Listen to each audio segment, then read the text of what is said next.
Let's start the press conference with Sentinels, representing GoldenGlue and Dayos. Hi guys, Matheus from Uncut Sports. My question is about the game. What's happened today? Well, we lost. I think the games were, what do you say, like, I say mil dios. Like, my God, those were pretty bad games. Like, I feel like both teams didn't look very good. I think both teams look very sloppy. I think we look obviously a little bit worse. I think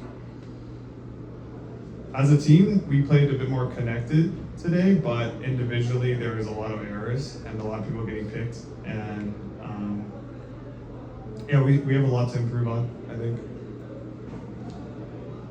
Yeah, I agree with everything that Grayson said.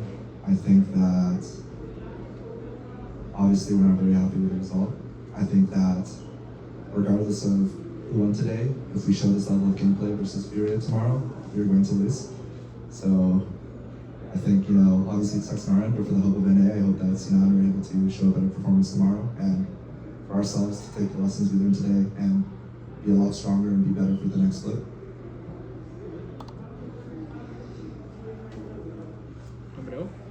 Hi guys, I'm Vladimir Neto from Schwerin. And how would you rate your experience in Sentinels overall in Brazil so far? Questions for both. Yeah, this is my second time coming to Brazil. I was here last year. Honestly, I had a pretty good time last year. I'm having a really good time this year. I think the food is really nice, and I think people are like especially friendly. So it was a good time, and I'm excited to come back whenever we make it back here for whatever next event. Yeah, I mean, honestly, I love Brazil. I'm Filipino, and Brazil reminds me a lot of the Philippines. I've been back home for maybe almost 10 years now. So many things are similar. People are really friendly. The traffic is crazy. Yeah, I mean, one time we were like driving back home and we saw like a tree on fire, and I'm like, I've seen that too back home. So it feels very familiar. Yeah, like just what he said, I think the food is really awesome. I post the photos online and it's really great. The people are really nice. I think I've been LCS before on Worlds, and the experience of being in LCS there compared to here is like way different. In between the games, a Furia fan, he came up to me and he gave me a Pokemon card from his own collection, and that was like really heartwarming, right? So even though we lost, I'm like, oh, I got a Pokemon card. But yeah, I love it here, it's really great. Hello, I'm Thomas Fernandez from Argentina. So, what I want to ask you guys, what do you guys think that changed this couple of days? Because on Wednesday, we had a pretty good game, right? So, what do you guys think that changed on the team, in the mindset? What did affect you guys? Yeah, that's a great question, and I've been asking myself the same thing, because when we played on the first day, it would have made the most sense to like look like shit with like jet lag and like all the travel, but the first day we played pretty well. So it almost felt like we had like a delayed onset. Like I think I don't want to blame it on like on jet lag or anything like that, but I do feel like people's condition was a little bit worse. I think one or two players started to feel like they might have a cold. And I think just we're just adjusting to like being on the road and traveling. I think that from a mindset perspective too, I think people were a bit more rigid and like a bit more stressed. And I'm still trying to like figure out exactly why that is, but that's kind of what it felt like to me. Yeah, I agree. I think when you compete internationally, the first hurdle is always how do you make yourself most comfortable and show your highest level. I think, funnily enough, when we first arrived, we were probably the most comfortable, and then as the days went by, we got worse sleep, maybe people didn't eat that well. I think it's an important lesson for all of us, including myself, because even myself, I felt like, as the days gone by, I was a bit like foggier in the brain. That could have resulted in some poor draft decisions or anything along the lines of that. And then the second part, I think competition requires a lot of stress and durability. And, I think not to say that this was the reason, but when Furia beat C9, it's really easy for us to feel confident, right? Because we haven't played Furia ourselves, so we're like, oh, C9's playing poorly. And then we play Furia, and then we lose, and it's like, oh my god. And then now, you know, the stress compounds, right? You start second guessing like the picks that you believe you're good at. You start second guessing the things that you believe you're good at. And when that happens, you need to like reach deep down and go like, no, we are good at these things. But I felt like we were shaken. And when you're shaken, you're gonna look sloppy, and we look really sloppy on stage. Now the questions in the score. First question for Paul. TST and Inside Sports for both. How was this international experience for your team overall in terms of learning what it takes to compete against other regions? Yeah, I mean, I think it's really good that we're able to get this experience traveling and playing in international competitions as a team. And we are, you know, new team with I think everyone's expectations of us were not going to be that we were top 3. So I think it's really good that we got to see how people are like when they're under more stress, and so we can have like better solutions going forward, and we kind of know what to expect out of how people are going to react to the travel and playing versus teams you don't know how they play and what their strengths are. So I think there's a lot of valuable lessons to be learned for everyone, and I am very happy that we got this opportunity. Yeah, I agree. I think every region has their own best team, and that best team kind of dribbles down in terms of what they teach. For example, North America, I think everyone agrees that Inspired is the best jungle in North America, right? And as a result, a lot of the junglers play like Inspired. Here, to be honest, I don't know like what makes Loud that good, right? But I would say like Furia and Red Canids are obviously like top 2 and 3, and there's a lot of aggression, right? A lot of I guess like confidence and like showiness. They're like kind of styling on you. That's how they're able to win their games. So in the case for us, it's like, okay, now we know what it looks like when, even though the setup isn't that good, or like the situation around isn't that good, if you just step up and you take a lot of space, the enemy team will make a mistake. If you play versus China, maybe we'll learn like how they handle like the early aggression. If you play versus Korea, GG joking. If you play versus Korea, we'll like learn a couple of new things. So yeah, really happy about the experience. Second question from Paul.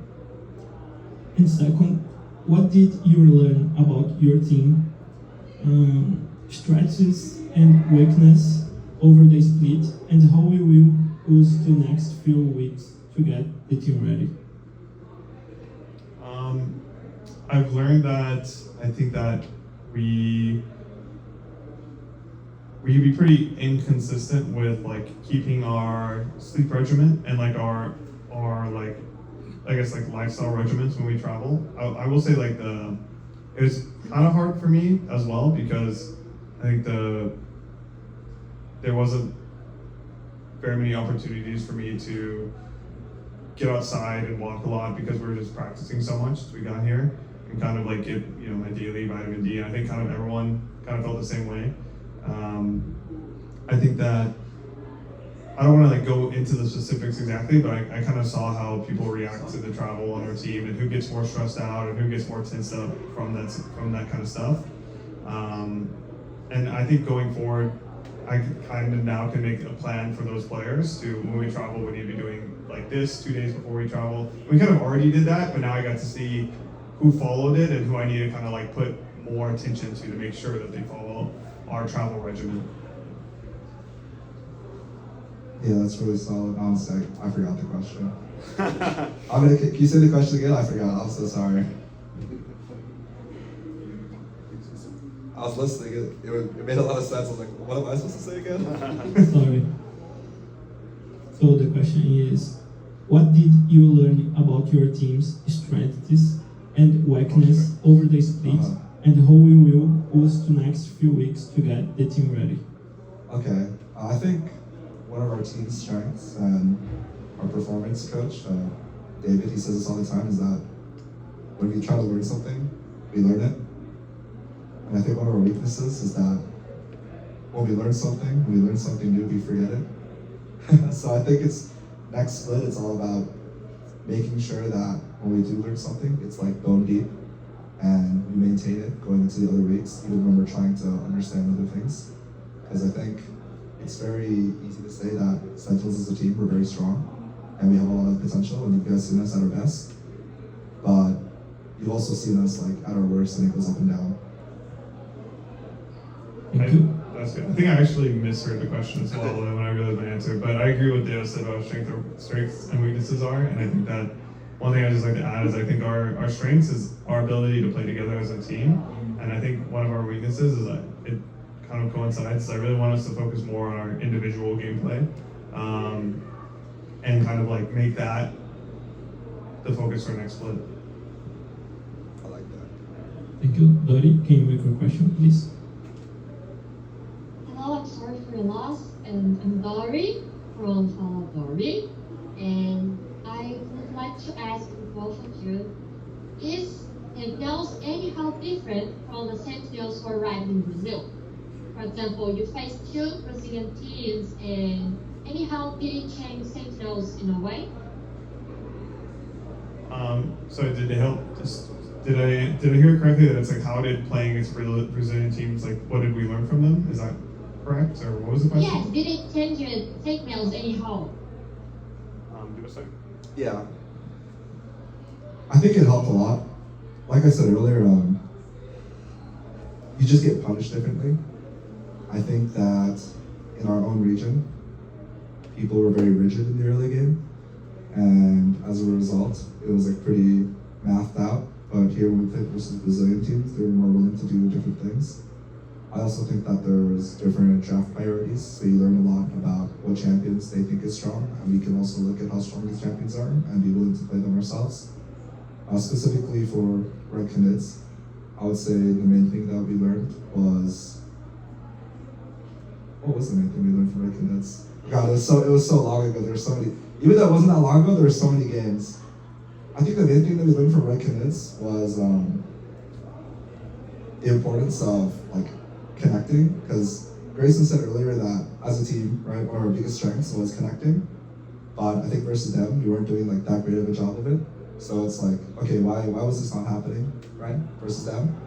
And then we tried putting emphasis on that going into Furia, like, all right guys, we need to play more connected. Then I think versus Furia, we had a lot of like individual mistakes.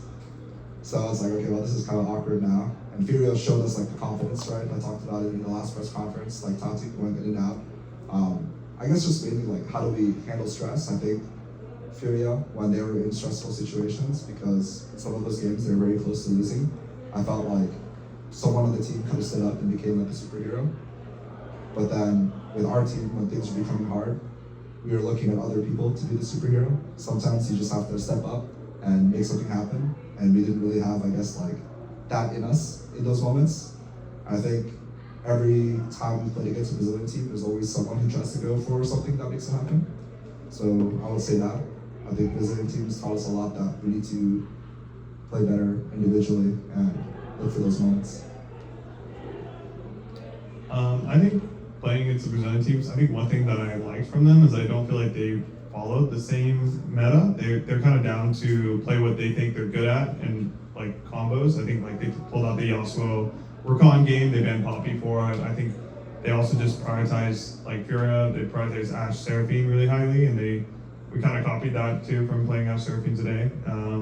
So I kind of like that they focus on what they're good at, what they want to do, and they don't really care that much about the meta. And I think that's something that I'm going to try to take back to North America. Thank you. Ash, can you make a question, please? Hi.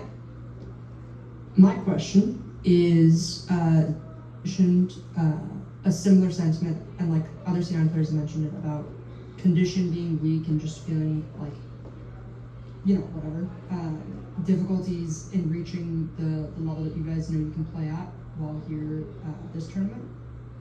And he said that he doesn't think of Furia as like an especially strong team, but rather like that C9 has been playing especially badly, or at least was in the team in their last matchup. Having faced Furia and Red, like where would you put Furia if you had to like just generally place them relative to the LCS teams? let's say during the split, like Yeah. how strong do you think of Furia ended up as? I feel like Furia, I mean, I do kind of agree with the sentiment that we're definitely not in our best. I feel like normally when we travel, or every time I travel for internationals, we usually stay for at least like a week before and like get our jet lag over. But it did, you know, we did play a first good match versus Red, so it's, I think it is a little bit I think our condition is not, like we played worse than our condition is, if that makes sense. Like we played worse than we should have considering our condition. I think Furia, if they were to be in North America, I think they could be like top 4. I think they play to their strengths, and I think they kind of know their identity as a team, and I think that's pretty strong. And I think right now in North America, like us and Team Liquid are still trying to like figure out their identity as a team. Where I think C9 and Lion, those two teams like have to me at least, the strongest identity as a team. So I think because to me Furia, they've been together a while, they know how they like to play together. I think they could pretty easily make top 4. Yeah, I agree with Grayson, GoldenGlue, about how condition is cope. I mean, guys, like, we're playing a match, you know? Everything that leads up into a match, that is within your control. So if your condition is bad, then maybe you should have done something better to put yourself in a better situation. So because of that, I think it's fair to say, like, yeah, I mean, Furia in this tournament, they beat the 3rd best LCS team. They beat the 2nd best LCS team, right? Tomorrow they have a chance to do it again. If they do that, then I would say that just makes them top 2, top 3, right? If you're asking, like, okay, let's send Furia to LCS and see how they do, it's kind of hard, right? Because that means they're practicing differently. Maybe they also have to travel. It's kind of like, you know, it's just too many like details to go into it. If we're talking literally right now, what happened in front of our faces, that's what happened. And on the topic of like C9 like playing worse, it's true, right? But the thing is that in a season, you are not going to play your best 100% of the time. No team in the world is playing 100% all the time. But the best teams are still the best teams for a reason, right? And I think that's a lesson that they're going to take, and it's a lesson that we have to take, right? Because actually, is Worlds in North America this year? Yeah, so it's a lesson that the other people have to take. Because we're going to be in North America, and it's not going to be that bad. But you know what I'm saying. So that's it. Thank you guys. Thank you.